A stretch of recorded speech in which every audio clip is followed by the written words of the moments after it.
proceed. So yeah, very much welcome to all of you. Before I hand it over to my colleague, Levis, I wanted to introduce you to the Chambers Trade Academy for those who have not joined us before. The Chambers Trade Academy is an initiative by selected Chamber of Commerce across the UK, as you've seen in the first slide, where we intend to give you short virtual sessions providing informative and educational content regarding exporting and importing, from basics to the latest updates and regulations that may affect exporters and importers. Combined, we represent over 15,000 businesses across all sizes and sectors in the UK. Next one, please. In terms of the trade support that is available to the Chambers of Commerce involved in this initiative, obviously trade events like this one, readiness assessment, export, import, and customs training courses, customs advice and consultancy, market identification, market research services, partner finding, foreign exchange services, certification, legalization, apostille services. So all of us are able to support exporters and importers with your certificates of origin, ATA carnets, import certificates, ER1s, and more. We are also customs brokers, so we can help you with your export and import customs clearance. We are here to help you just navigate the intricacies of trading globally. So before I also hand it over to my colleague, Levis, I wanted to ask all of the attendees if you can quickly answer this poll. We want to understand how you're finding currently trading with the world, whether you're as movement of goods or people, or you're just trading services. So you could take a minute, 30 seconds to answer our questions will be much appreciated.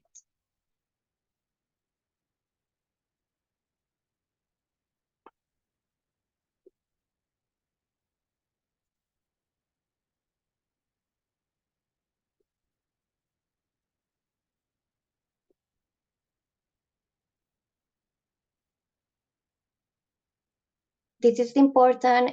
As Chambers of Commerce, one of the things that we do is to liaise with local and central government, and your feedback is very critical for us to help shape future policy and business support.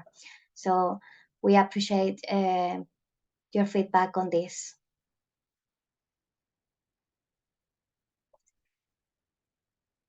Right, I'm gonna close the poll in about 10 seconds. Thank you so much for your feedback. Really much appreciated. I think we get a bit of a mix, with some people still finding it moderately difficult, both in goods and in services. Thank you so much. So I'm gonna now end the poll, and now I'm going to welcome my colleague Levis to give you the do's and don'ts of preparing for a customs audit. So welcome, Levis.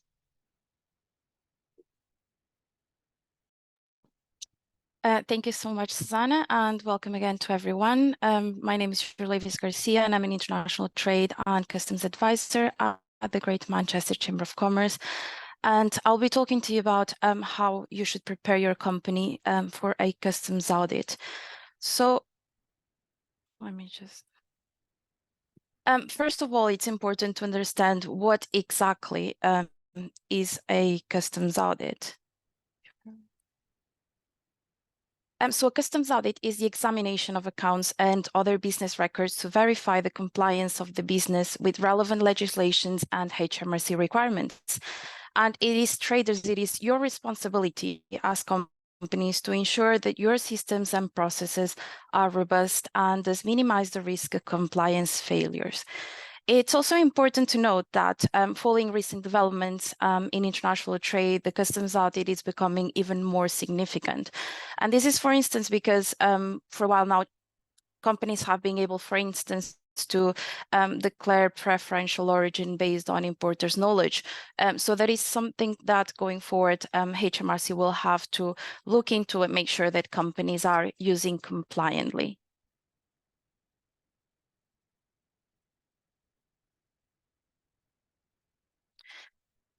So why is this a requirement? So all companies that are currently involved in the movement of goods into and out of Great Britain are required to complete import and or export customs declarations. And this depends, of course, on the Incoterms that you've agreed with your customers. However, this means that when goods are being imported, you might be responsible for payments of VAT and customs duties. And these declarations are subject to post-clearance audit-based control by national customs authorities. And customs declarations actually remain open for 3 years, so amendments and changes can be made if required. And if there's any errors in them, this can lead to collections of underpaid customs duties, penalties, removal of duty reliefs, and delays in clearance of your goods. There's several reasons why your company might be selected for a customs audit. It could be that HMRC notices regular mistakes and inconsistencies on the customs declarations, both at import and export. It could be that you have been trying to apply to be authorized to use customs special procedures, but the application has failed. It could be that there have been delayed payments to HMRC or variations on customs valuations, but it can also be that your company hasn't been audited for some time and it just happens to be audited now. And it can also happen that if you fail a previous customs audit, that you will be audited again. So it is extremely important to be prepared for an audit, and that's why we are delivering this session. So what happens if you're selected for an audit? So HMRC will usually give you at least 3 weeks notice in writing of their intention to carry out the audit. And the audit usually covers a 3-year period before the date of the audit takes place. And that includes, as I mentioned before, both import and export declarations. So you must have all the supporting documentation for the declarations corresponding to that 3-year period. And apart from providing all the supporting documents for the declarations, you should also be prepared to allow HMRC staff to inspect the business premises, commercial records, whether electronic or not, manufacturing process, if that's something relevant to what your business is doing, and even certain items of your plant or stock. So we now go on to the first thing that you should do to prepare for a customs audit. And although there needs to be a dedicated, responsible person in place who has been well trained in customs, any reviews need to include input from all the departments within the company who are involved in import and export. So it's not responsibility of just one department. So the Export Administration Department is responsible, for instance, for order records and documentation. The Accounts Department will be responsible for customs payments, customs guarantees, deferment accounts, VAT information. The Shipping Department will be responsible for obtaining proof of export and import documentation. The IT department is also responsible when it comes to customs for information record keeping and for having a flexible system which allows required information to be populated on documents. Then the R&D team will be responsible for make sure that the correct tariff classification and is used for the goods, and also that there's compliance with rules of origin. And the production team will also work with the R&D team to make sure that sufficient transformation is made, for instance, to comply with rules of origin. So something to keep in mind is that good compliance relies on knowledge of processes and procedures and should be presented by people, so by the different departments within the company, with the respective competencies and not by a third-party information gathering. And this brings us on to the next thing that you should do to prepare, and that is to create standard operating procedures. So standard operating procedures are detail-oriented documents that provide step-by-step instructions as to how employees within an organization must go about completing certain tasks and processes. These documents help employees in performing specific operations smoothly. One of the main purposes is that they allow for people not familiar with a particular process to be able to understand the procedure, which could be essential during any type of audit the company has to undergo to prove compliance. So standard operating procedures must confirm the documented methodology for tariff classification, valuation, and origin. So for instance, if you hire a new employee, they can use the standard operating procedures to learn what's your process to getting your classification, valuation, and origin right, for instance. Or at the same time, if whoever is responsible for these things is not available, someone else from the company might also be able to understand what has been done in the past and provide explanation based on your methodology.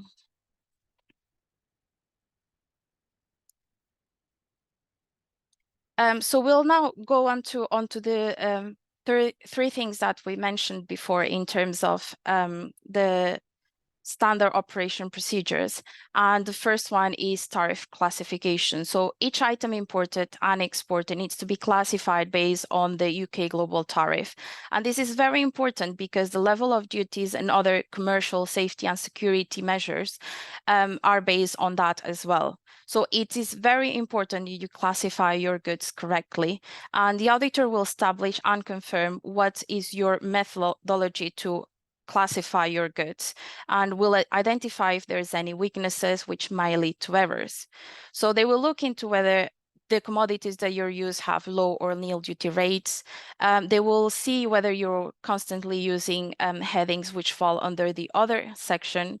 They will also have a look at any changes on classification patterns, and they will also look very positively onto whether you have been requesting classification advice or advice tariff rulings from HMRC.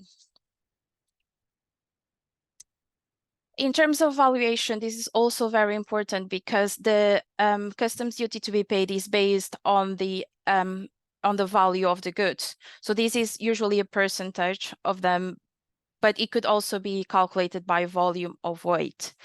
It's important to calculate it because it will have a direct impact on duties and VAT. And the auditor will have a look at whether the value that is on the customs declaration matches the POs, contracts, vouchers, and invoices that you hold for that specific shipment.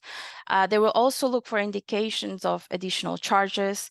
They will look into whether cost, insurance, and freight charges are included and whether those are correct.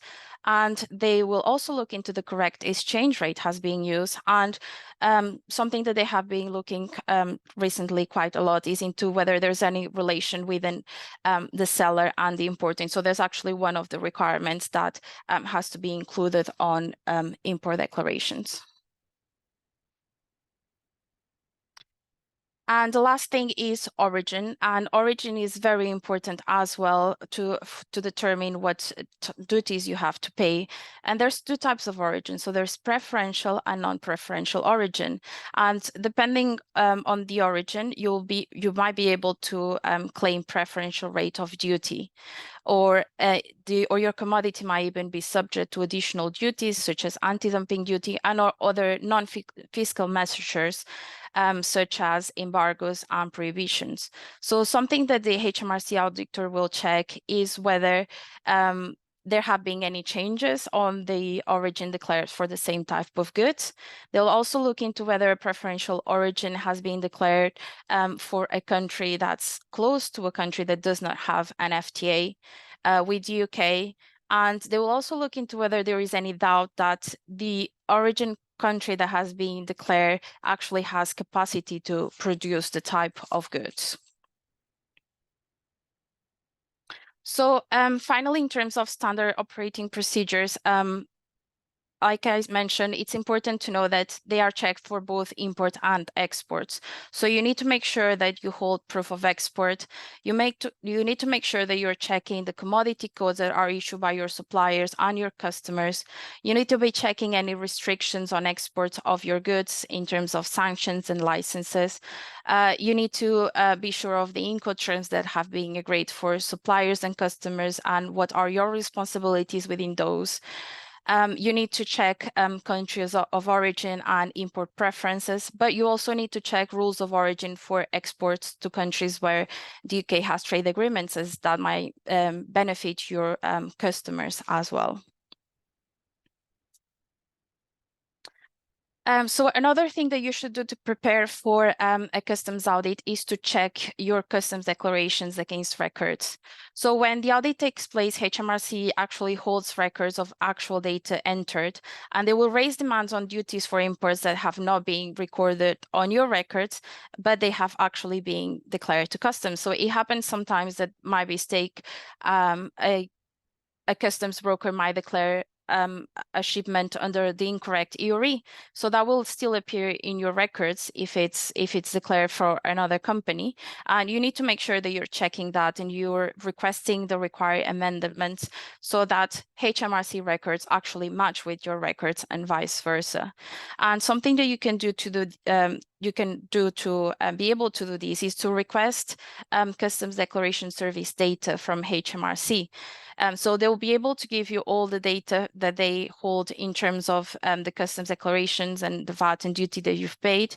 And what you should do is check that data against your own business records. So once you cross that, check that.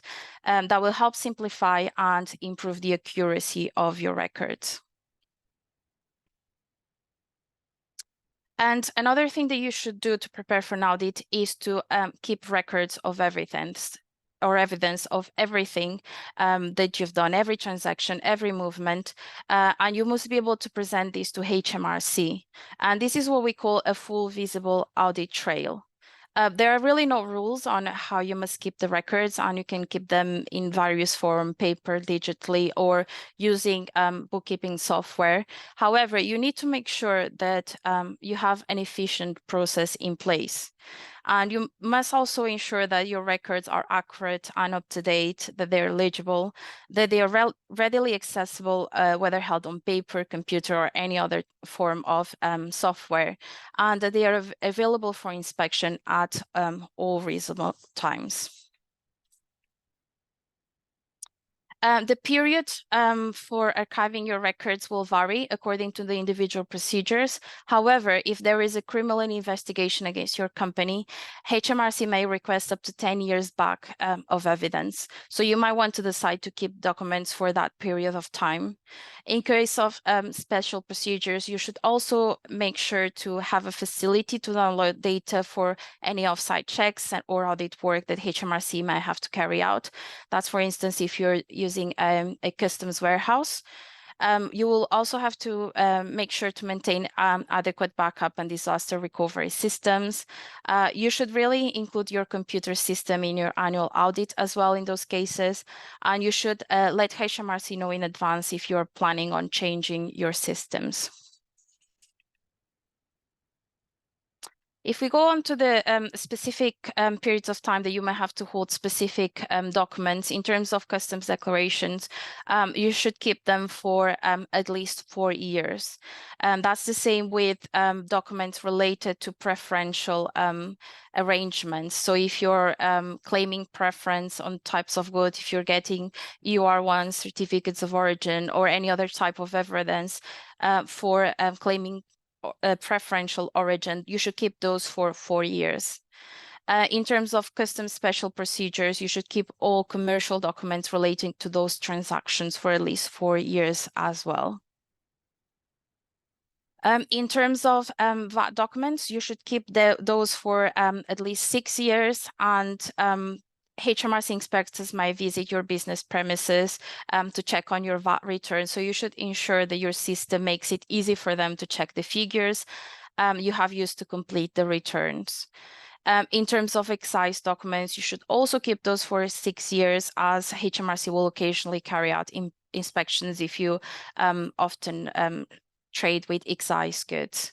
In terms of sales records, those should also be kept for at least 6 years, and sales records include annual accounts, stock records, cash books, orders and delivery notes, credit and debit notes, purchase invoices and copy sales invoices. Any relevant correspondence, even emails, might be saved if that works as evidence for any type of shipment. And then in terms of transport documents, you should also keep those for at least 6 years. And documents that you should keep are shipping orders, bills of lading, air and seaway bills, consignment notes, because all those documents are very useful as further evidence of transactions if they're ever brought into question.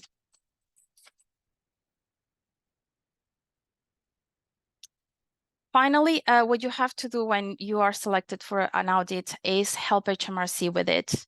So make sure you make their life easier, because if you do so, they will completely click quickly and it will reduce any inconvenience to you.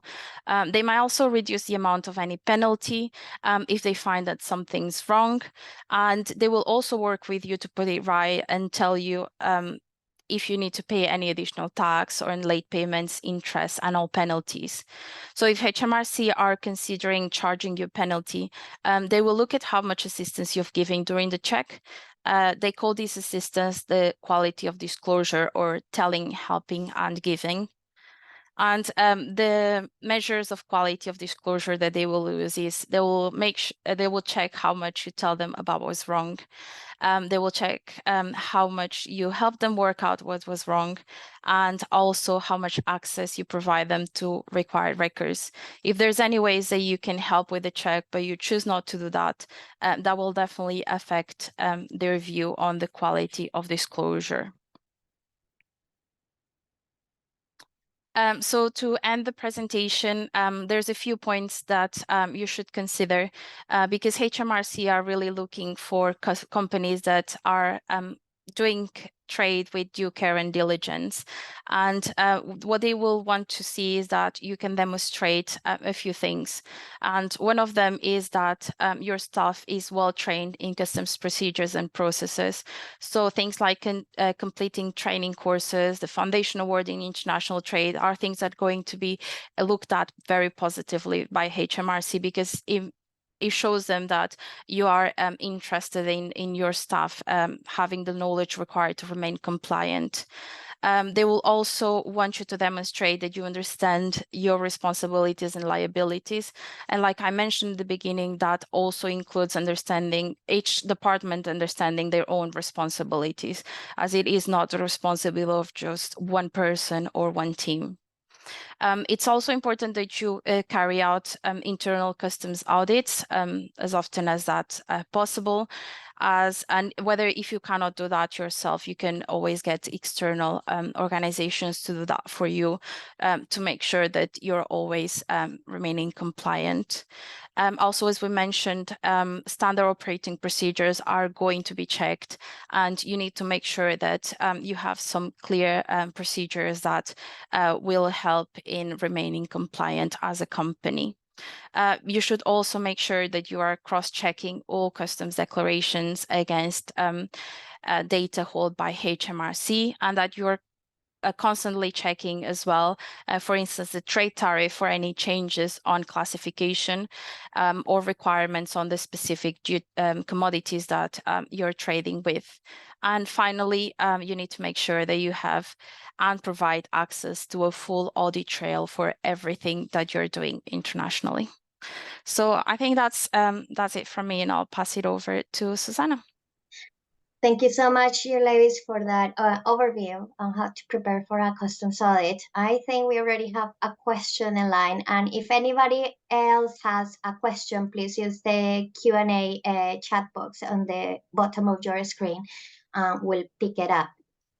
For now, the first question is from Isabel, and it says about the classification.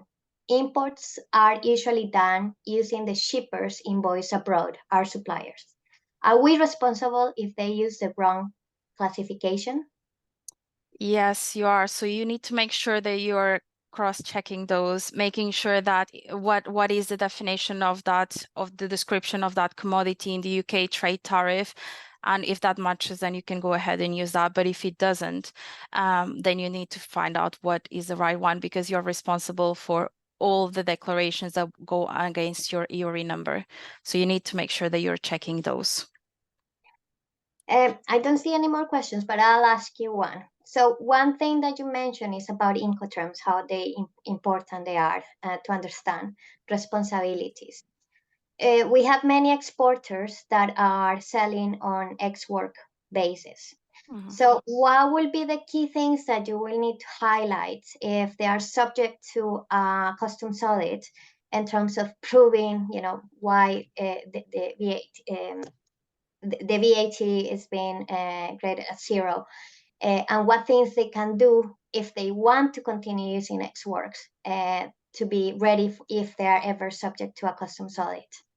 Yeah, generally we do not recommend using ex-works, because in ex-works, the importer is responsible for both import and export customs clearance. So if you're exporting using ex-works, it might be very difficult for you to get hold of that export declaration. And that export declaration is the main proof that you have that the goods have actually been exported and that you can VAT zero rate the goods that you're sending abroad. So instead of using ex-works, what we would recommend is using FCA instead, which is very similar to ex-works, but you will be responsible for the export customs declaration. So you have a right to keep those documents. If you still want to use ex-works, what you need to make sure is that you have very good communication with your customer, and that they can provide you with the evidence that you need. But like I said, it is often quite challenging to get hold of those declarations. So I would recommend reviewing the Incoterms that you're using, if that's what you're doing at the moment, to make sure that you hold that proof of export that HMRC would look for on an audit. We have another question from Paulina. Her question is, how often is considered good practice to review the tariff classification? Well, it really depends on what it is, but I would say at least every year. But if you have a process for it and do it more often, every 6 months, every 3 months, that's also something that's recommended for sure, because you never know when that's going to change, and you will only know when you go onto the tariff to see it. I think if you're also getting customs declarations done by a customs broker, you need to make sure that you're facilitating them with the right information, because they will be most of the time representing you directly. So that makes you responsible for those customs declarations. And sometimes it happens that if you're importing something, for instance, on the invoice, they only provide 8 digits for the commodity code, whilst you need 10. So make sure that you are good at communicating with suppliers and with customs brokers to provide the required information and make sure that you are getting everything declared correctly. Thank you. We have another one. How do you get the MSS data to check what goes against our EORI number? So if you go online on the gov.uk website, you can literally Google MSS data, and depending on for the period that you want it, you can request it from HMRC, and there'll be different costs for that. So I'd recommend having a look at that, but that's something that we can also provide afterwards with the presentation, a link to the exact website where you can find out more about how to get the data. Thank you. Have another one. Can you also recommend any companies for training staff and customs procedures? I can answer that one. Of course, please do contact your local chamber. All of us offer a wide range of export, import, and customs procedure courses. So I will highly recommend that you check out what is on offer locally, and yeah, get your staff trained and using the chamber services. I have an observation from my colleague from Sheffield. and it reads, one of our customers had an audit which they passed, but they then look at their suppliers, specifically one in Poland. HMRC requested Polish customs to audit that supplier.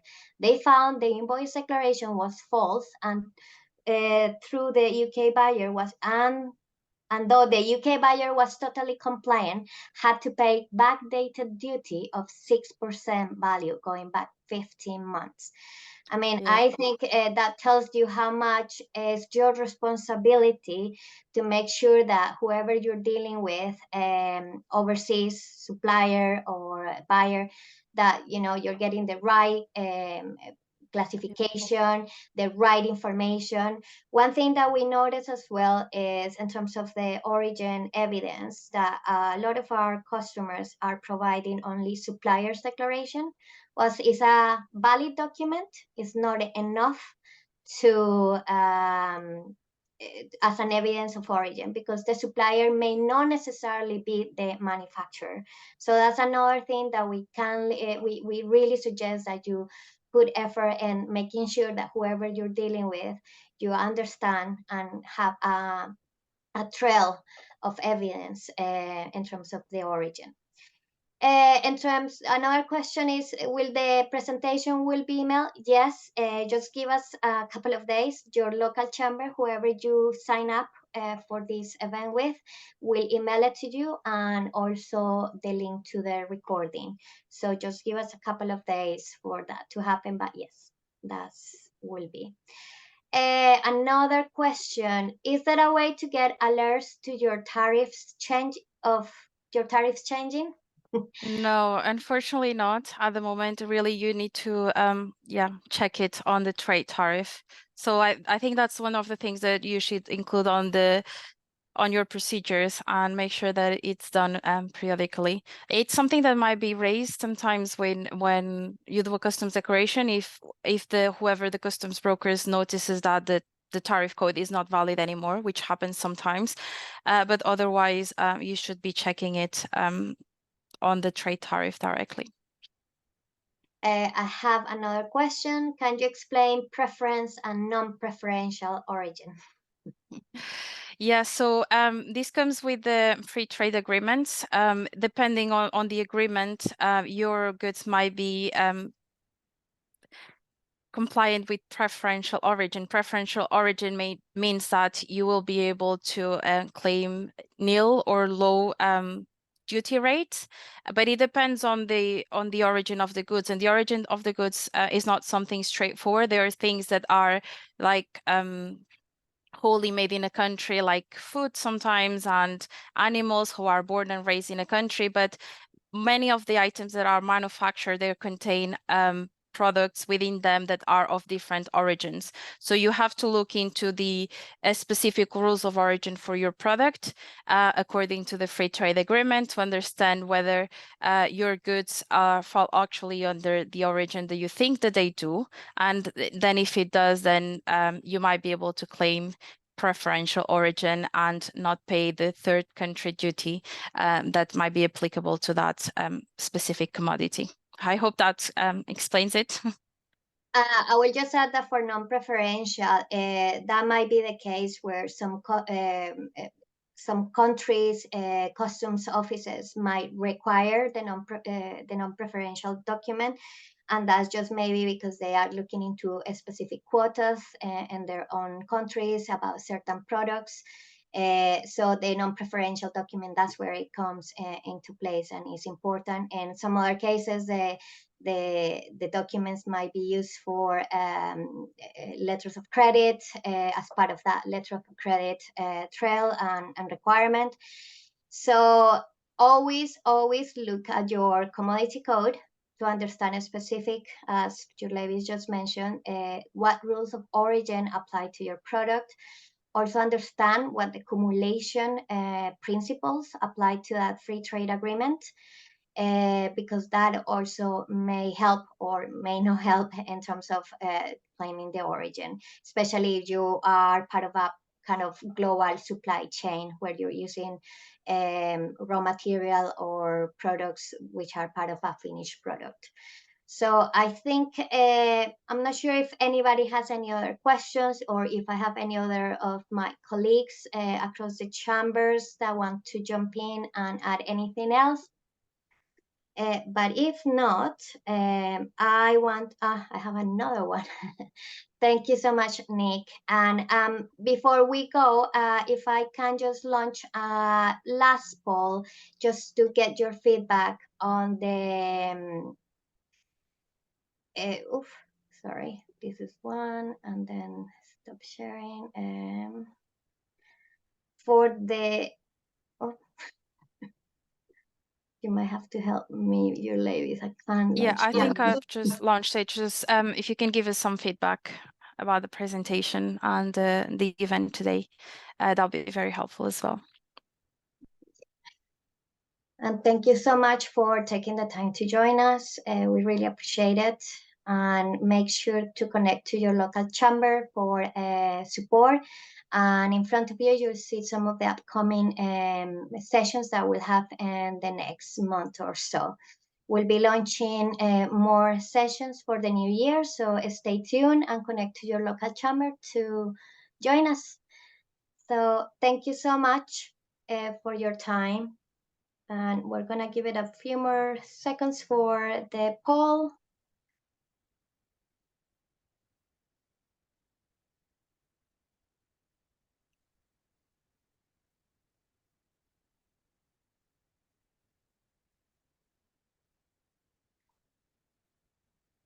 Thank you so much. We shall see you next time.